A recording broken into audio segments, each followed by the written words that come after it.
हमारा विश्वास पहाड़ को भी खिसका सकता है, पर हमारा शक हमारे जीवन में दूसरों का पहाड़ खड़ा कर सकता है।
श्री निमाई जी का चरित्र चल रहा है। अब निमाई जो है साधारण नहीं, अब वो क्या है, अध्यापक हो गए। तो आदमी जैसी जैसी तरक्की करता है वैसे उसके जीवन में भी परिवर्तन आता है। उनमें शांत प्रवृत्ति आ जाती है, विशेष किसी से बोलना चालना नहीं रहता, अपने स्वाभिमान में रहते हैं, इस तरह की प्रक्रिया होती। लेकिन निमाई को इससे कोई फर्क नहीं पड़ा। भले वो अध्यापक हैं, अध्ययन कराते हैं, लेकिन उनकी चंचलता उनके हृदय से नहीं। वो स्कूल में जाकर के छात्रों को बड़े प्रेम से पढ़ाते थे, बड़े ढंग से समझाते थे।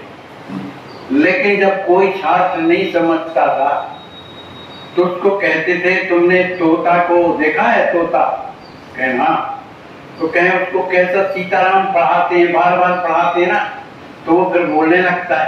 ऐसे तुम याद करो बार बार जो कहा जाता है। तो इस तरह से डांटते थे, लेकिन मारते वगैरह नहीं थे। तो किसी तरह लोगों के समझ में आता था।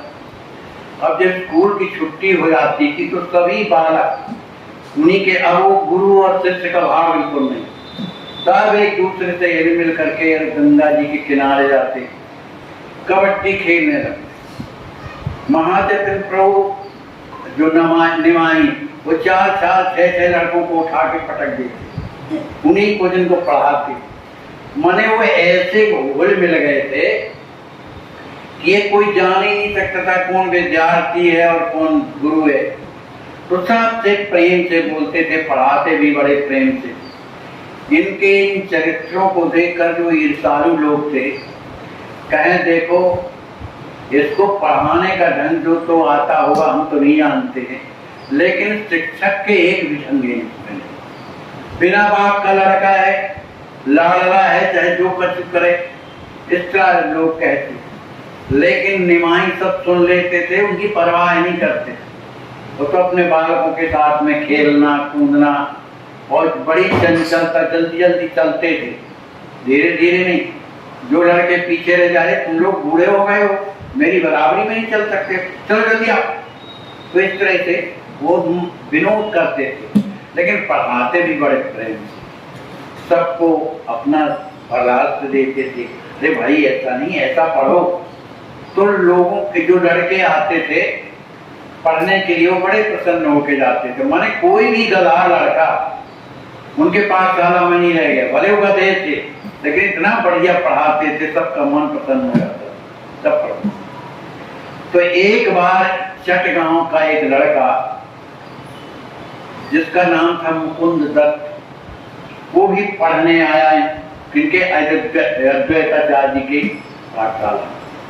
क्योंकि अद्वैताचार्य जी के पाठशाला में दिन भर पढ़ाई तो होती थी, लेकिन रात को सत्संग और कीर्तन जरूर होता था।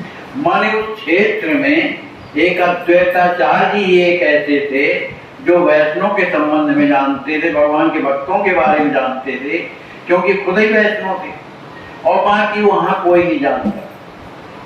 तो वो चटगांव का जो मुकुंद दत्त थे, तो उन्होंने कहा कि हम आपकी पाठशाला में पढ़ेंगे।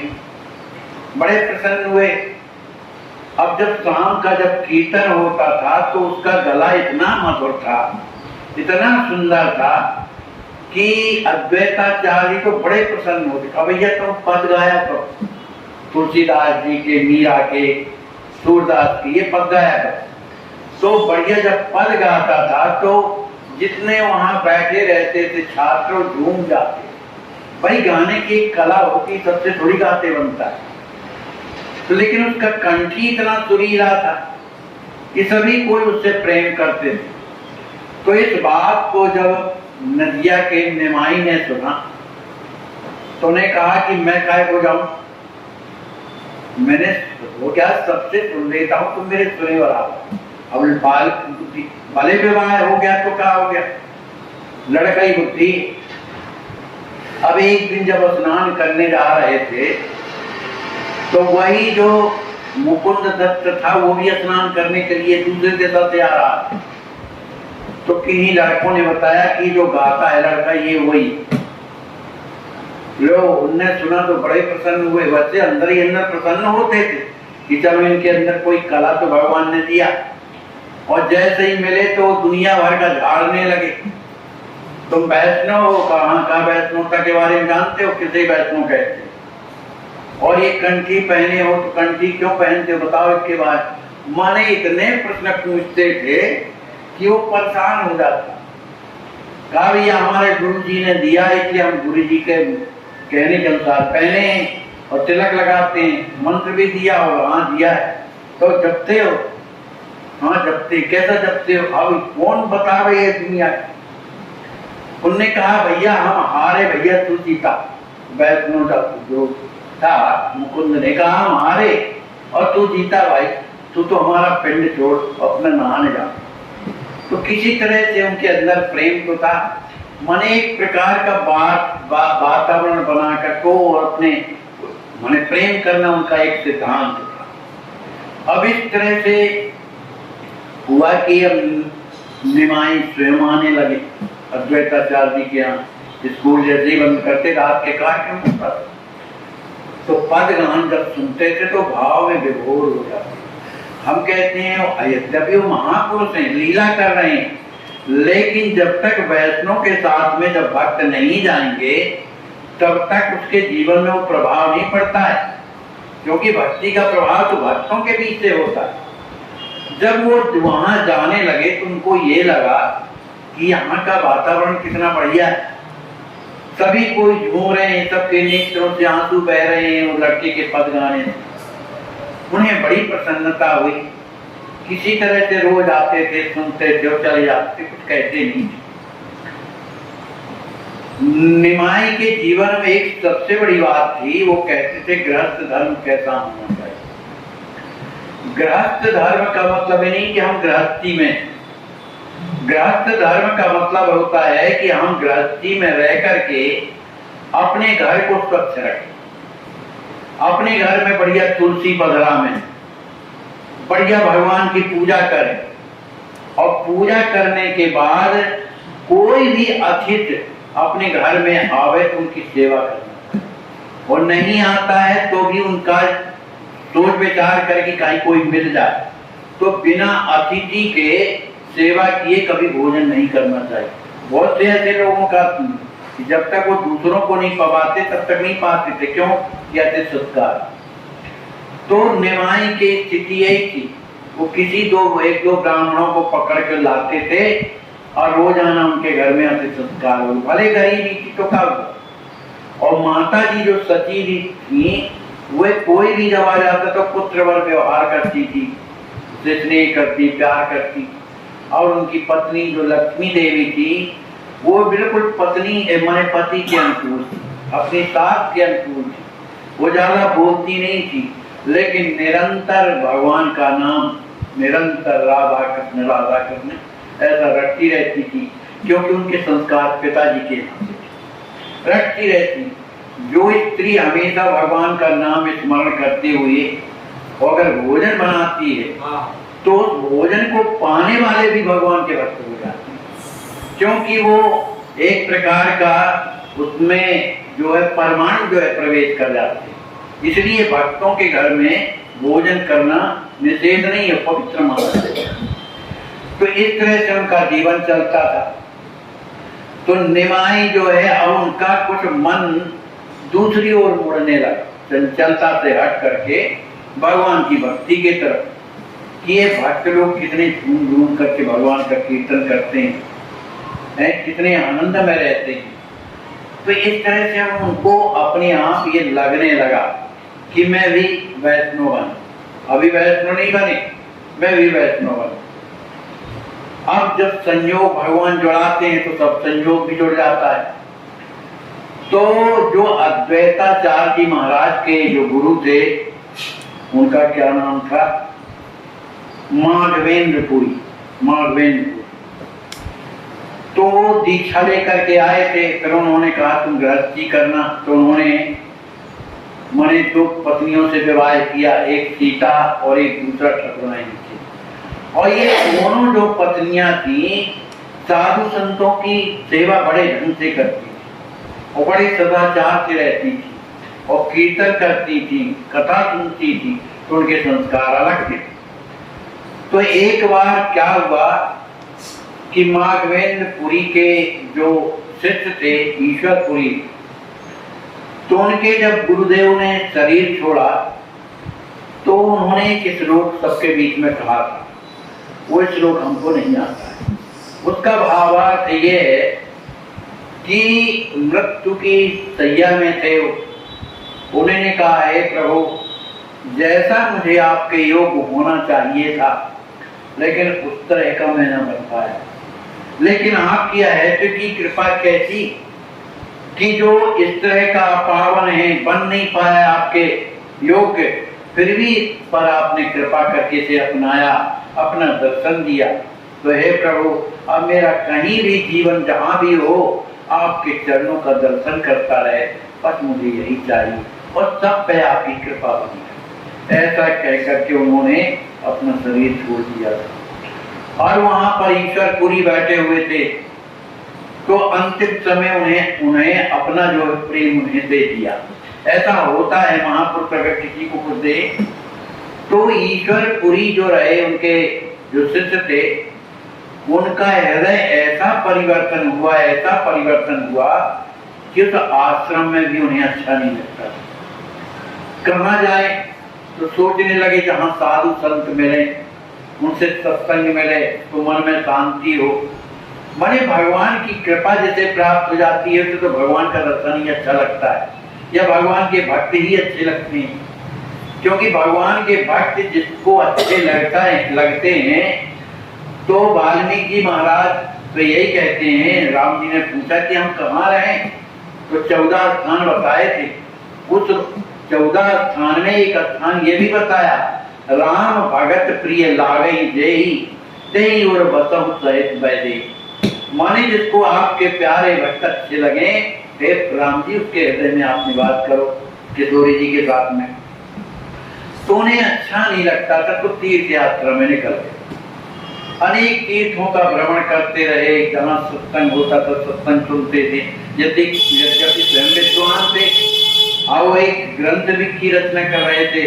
कृष्ण लीला नाम का एक ग्रंथ था, उसकी वो रचना उन्होंने ही की, जिसमें श्री माने कृष्ण भगवान की अनेक प्रकार की लीला का वर्णन उसमें है। बड़ा ग्रंथ है, उसको लिखते भी थे और पढ़ते भी थे, उसी में रात दिन मस्त रहते।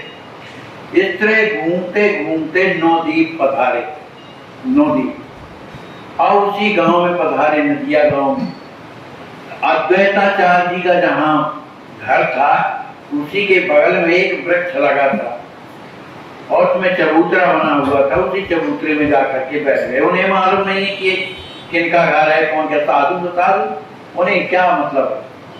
लेकिन अद्वैताचार्य जी का एक नियम था, वो परम वैष्णव थे, कि दोपहर के समय कोई ना कोई अगर उनके दरवाजे में या कहीं भी मिल जाता था तो प्रार्थना करके उसको अपने घर ले आते थे। जैसे ही बाहर देखे कि शायद कोई अतिथि हो, दोपहर का समय था, तो देखा कि एक संत विराजे हुए हैं पेड़ के नीचे। उन्हें बड़ी प्रसन्नता हुई, आकर के चरणों में प्रणाम किया और प्रणाम करने के बाद हाथ जोड़ के प्रार्थना किया, प्रभु अब हमारे घर पधारा जाए, अब वहां अच्छे स्वागत किया जाए। उनकी वाणी को सुन करके ईश्वरपुरी जी के अद्वैताचार्य जी के घर में आ गए। उनकी जो दोनों पत्नियां थी वो भी उनके चरणों का प्रक्षालन करती हैं और उन्हें दोनों स्त्रियां, और ये हैं तो उनके बगल में खड़े होकर पंखा जलने लगे। उनका चरणामृत लिया, पूरे घर में छिड़का, ये पद्धति होती छिड़का। फिर इसके बाद उन्हें सुंदर आसन पर बैठाया गया। वो नहीं बैठे, वो अपना पंखा लेकर के बैठ गए, स्त्रियां उन पर उठती रही। उन्हें बड़ा सुख मिला उनके घर में, जहाँ ऐसा वातावरण है। जिस घर में निरंतर कीर्तन कथा होती रहती है वो वातावरण अलग बन जाता है, भले दिखाई न दे पर वातावरण अलग होता है। ऐसी जगह में किसी की मृत्यु भी हो जाती है तो वो नरक नहीं जाता, क्योंकि भगवान का एरिया है ना। तो उनको बड़ी प्रसन्नता हुई और उनकी प्रसन्नता को देखकर अद्वैताचार्य जी प्रार्थना किए कि भगवान मेरी इच्छा है कि आप कुछ दिन यहाँ बात करें और हम लोगों को सत्संग का लाभ दें। उन्हें तो बड़ा अच्छा लगा, कहा है बहुत अच्छी बात है, ठीक है कुछ दिन के लिए रुकी। अरे हम साधु हैं, कोई घर द्वार तो है नहीं हमारा, जहाँ रहे वहीं है अपना घर। तो शाम को जब कीर्तन होता था तो ईश्वरपुरी बड़े प्रसन्न होते कि तो हमारे प्रभु का कीर्तन चलता है, राधा कृष्ण का कीर्तन चलता। फिर इसके बाद उनसे प्रार्थना की गई कि आप कुछ बोलिए। तो कृष्ण चरित्र पर अनेक प्रकार की लीलाएं कर जो है वो कथा सुनाते थे। इतना आनंद लोगों को आता था कि आदमी भूल जाते थे कि कितनी रात हो, सब आनंद में मस्त रहते। अब इस बात को जब निमाई जी ने सुना कि कोई संत आए हुए हैं अद्वैताचार्य जी के यहाँ, रोज सत्संग होता है, तो किसी लड़के ने कहा, विद्यार्थी ने, आप क्यों नहीं जाते हो? कहे हमको टाइम ही कहाँ मिलता है, तुम लोगों को दिन भर पढ़ाते हैं और फिर शाम को आते हैं अपने घर थके माते, तो अपने ग्रंथ पढ़ते हैं, हमको टाइम कहाँ है कि उनके हम सत्संग सुनने जाए। अरे कहा बहुत बढ़िया सत्संग होता है, जाया करिए। किसी तरह से उन्होंने मन बनाया कि ठीक है जाना। अब हुआ ये कि ईश्वरपुरी उस समय गंगा जी के किनारे टहल रहे थे, शाम का वक्त था, और ये उसी तरफ गंगा तरफ जी के तरफ जा रहे थे।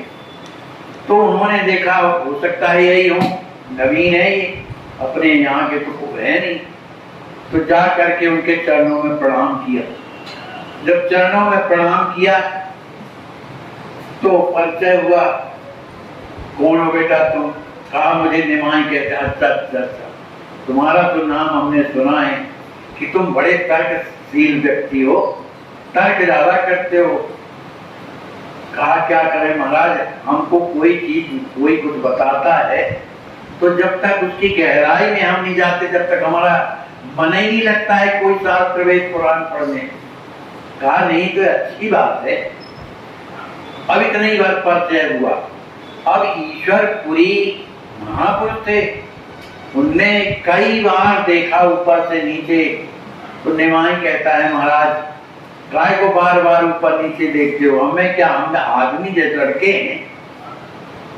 कह नहीं बेटा वो क्या मैं देख रहा हूँ, तुम नहीं समझ सकते। अच्छा तो महाराज एक प्रार्थना है कि कल का जो भोजन है हमारे यहाँ हो, मैं आपको लेने के लिए आ जाऊंगा और फिर वहां हमारा खूब दर्शन करना, जितना करना हुआ।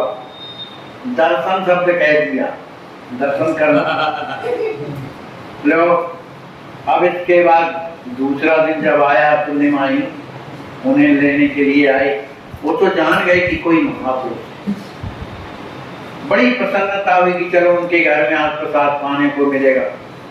अब द्वैताचार्य जी के यहाँ से ईश्वरपुरी को लेकर के और जब चले, इधर माता जी ने जैसी सुना कि एक बड़े संत आ रहे हैं, बड़ी प्रसन्न दरवाजे में खड़ी हो गई हाथ जोड़ करके और उनके चरणों में प्रणाम किया। उनके आसन में जाके बिठा दिया, वहां पर बैठे। उनकी पत्नी आई विद्या देवी, लक्ष्मी देवी, उनने भी प्रणाम किया, उन्हें आशीर्वाद दिया। बढ़िया भोजनम, गरीबी थी जो जैसा पहले के संत ये नहीं देखा करते थे कि ये पूरी खवा रहा कि हलवा खवा रहा, वो प्रेम देखा करते थे। हृदय रूखी सूखी रोटी खा करके प्रसन्न रहते थे, यानी कि जहाँ पकवान लड़ुआ मिठाई बढ़िया रहा भोजन में, और जिसके नहीं मिला तो हृदय की प्रधानता थी। तो बेचारे गरीब थे, जो उनके पास था पवाया। पर ईश्वरपुरी ने जब वो प्रसाद पाया लक्ष्मी का बनाया हुआ, वो तो भगवान की भक्ता थी, भगवान का नाम स्मरण करते करते सिद्ध किया रसोई, उसमें एक अलग स्वाद उनको लगा। बड़े प्रसन्न, माने स्वाद का अंदर प्रसन्नता हो जाती भगवान की कृपा। इसके बाद निमाई कुछ देर तक बैठे रहे, शास्त्र संबंधी चर्चा चलने लगी। वो सुनते रहे, कहा अगर खंडन करेंगे तो गड़बड़ है, इसलिए सुनते रहे। इसके बाद ईश्वरपुरी ने कहा कि निमाई एक में ग्रंथ लिख रहा हूं, कृष्ण चरण है, लीला मृत है, तो उसमें कल से तुम सुनने के लिए आना। तुम विद्वान भी हो, व्याकरण जानते हो, अलंकार जानते हो, न्याय शास्त्र भी जानते हो, तो मैं कोई उस भेदभाव से नहीं कह रहा हूं। मैं जो एक ग्रंथ लिख रहा हूं उसको आप सुनना, थोड़ी जहां भी गलती हो तो मुझे बताओ, उसको सुधार। माने कोई कपट से नहीं कह रहे थे, हृदय से कह। तो निमाई हाथ जोड़ के बोले कि प्रभु आप ये कैसी बातें करते, भगवान के लिए लिखा हुआ कोई भी ग्रंथ हो, भगवान के लिए लिखा हुआ कोई भी ग्रंथ हो, वो कभी जो है उसमें त्रुटि होती ही नहीं। और कितना भी महान ग्रंथ क्यों ना हो, अच्छे शब्दों का प्रयोग किया गया, यदि भगवान के से संबंधित तुम्हें कुछ नहीं है तो वह अशुद्ध होता है। ऐसा कह दिया, ठीक है मैं कल से आऊंगा। अब वो भगवान की लीला है, भगवान की लीला जन्म से लेकर जो भी लीलाएं किया सब एकदम संस्कृत के श्लोकों से थी। उस समय संस्कृति चलती थी, हिंदी नहीं चलती। अब निमाई गए, बड़े गौर से सुनने लगे, और उन्हें तो आनंद आने लगा, क्योंकि वो तो खुद ही गौरहारी थे, भगवान ही थे। उन्हें आनंद आने लगा, कहीं कहीं वो भाव में विभोर होकर डूब जाते। तो ईश्वरपुरी कहते, अरे भाई निमाई बताओ, इतना में पड़ गया, कहाँ गलत क्या निकला। कहा महाराज आप तो सुनाते रहो, जहाँ गलती होगी खुद मैं बताऊंगा, और काय को बताएं। अब इस तरह से कई दिन हो गए सुनते सुनते। तो ईश्वरपुरी ने कहा, इसने हमने आपके सामने पढ़ा और आपने कहीं गलती नहीं निकाली। कहा तो गलती जब हो तब ना निकाल, मेरी तो ये आदत है गलती निकालने की, लेकिन जब गलती है ही नहीं कहीं, भगवान का चरित्र सुना रहे हो, भगवान के चरित्र में कौन गलती, सब बढ़िया। कहे नहीं कुछ भी तो बताओ। कहा देखो मैं प्रयास करता हूं। तो जिस दिन कथा कहने लगे तो उसमें भगवान का चरित्र नहीं था, कोई ऐसे ही श्लोक था जो लोगों को समझाने वाली बात, चरित्र नहीं था उसमें, भगवान की लीला नहीं। उनने एक शब्द पकड़ लिया और कहने लगे अब आप जो है हमारी बात सुन। अब वो हमसे आता नहीं, वो कठिन शब्द है, तो उन्होंने कहा इसकी जगह में ये होना चाहिए मेरे हिसाब से, क्योंकि इसका भाई वो एक एक शब्द का संधि विच्छेद कर करके निकाल के बता रहे थे। लेकिन ईश्वरपुरी ने सोचा कि ये जो कह रहे हैं ये भी अर्थ तो ठीक है, लेकिन जो मैं कर रहा हूं या दिखा हूं, लेकिन वो भी ठीक है। अब इनको सही कौन माना जाए, वो इसी में लटक गए। कथा वहीं समाप्त हो गई और ये जो विघ्न आ गया। अब इसके बाद ईश्वरपुरी तो अपना उसी में मग्न हो गए। अब वो इतना विधा करके अपने घर चले गए। अब ये रात भर सोचते रहे ईश्वरपुरी कि निमाई ने जो बताया है उसने भी सही बताया है, क्योंकि उसके जो अलंकार हैं, जो भी संधि विच्छेद हैं, ये भाई संस्कृत वाले जानते हैं, तो उसमें एक भी कहीं गलती नहीं है, बिल्कुल सही कह रहा। लेकिन जो मैंने लिखा है उस पर भी विचार किया तो उसमें भी उन्हें कोई गलती नहीं निकली। कल जब निमाई आएगा तब तक पूछेंगे उससे। अब दूसरे दिन जब निमाई आए तो उन्होंने पहले यही कहा कि भाई इस बात को मैं समझ नहीं पा रहा हूं, इसलिए तुम बताओ कि इसमें सही क्या है। तो निमाई ने सोचा कि गुरुजी परेशान हो रहे हैं, चलो इन्हीं की बात का आदर किया जाए। उन्होंने कहा आपने जो लिखा है वो एकदम सही, वो तो कल में मेरा ध्यान कहीं और था, इस हिसाब से मैंने उस बात को कह दिया। अंत में उन्होंने इस बात को टाल दिया। ईश्वरपुरी भी समझ गए कि हमारी मान को रखने के लिए इतने तय। इसके बाद जो है ईश्वरपुरी के हृदय में आया कि ये महापुरुष तो है, क्योंकि लक्षणों से पता लगा लेते हैं, इसलिए जो कुछ भी ये कह रहा है वो सही कह रहा है, मेरी बात सही नहीं है, ये जो कह रहा है सही है। तो उन्होंने उस घर की हुई स्थिति में उनकी बात को लिख दिया कि सही यही कह रहा, क्योंकि ये महापुरुष है। वो महापुरुष की वाणी कैसे भी निकले वो एकदम सत्य होती है, वो वेद पुराण से संबंधित होता है। इस भाव से उन्होंने उसको ठीक कर लिया। कुछ दिन सत्संग में आते रहे, ईश्वरपुरी भी कुछ दिन रहे, उन्हें आनंद आया। अब फिर इसके बाद सोचे कि यहाँ से चला जाए, तो अपने आश्रम के लिए वो प्रस्थान होते हैं। अब इसके आगे की कथा क्या है कल आपको श्रवण करें। बोलिए।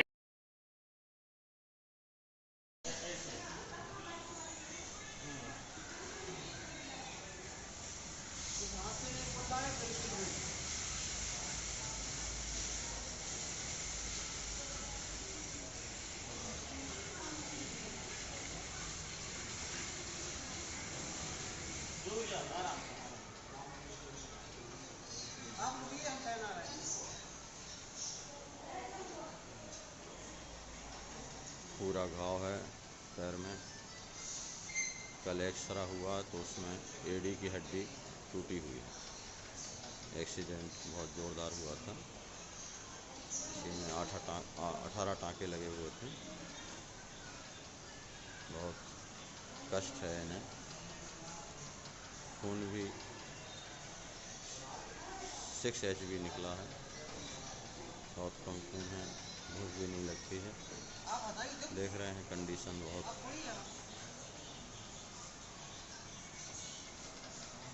ऐसे कष्ट में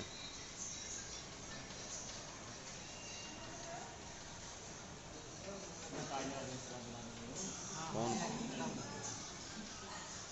सेवा करने की हिम्मत कर पाता है। बड़ा कठिन होता है ऐसी स्थिति में सेवा करना। अभी इनको ओटी में ले जाएंगे, इनकी ड्रेसिंग होना है।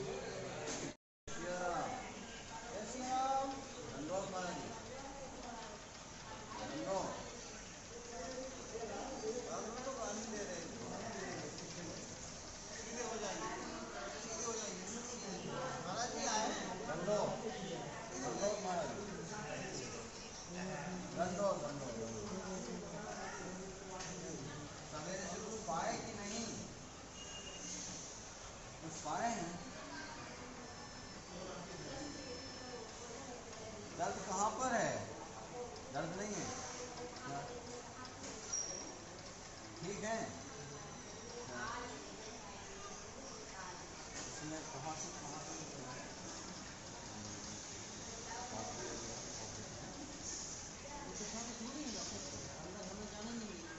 इसमें इसमें यहाँ से इधर से इस पार से लेके यहाँ तक है जी। हड्डी दिख रही है जी।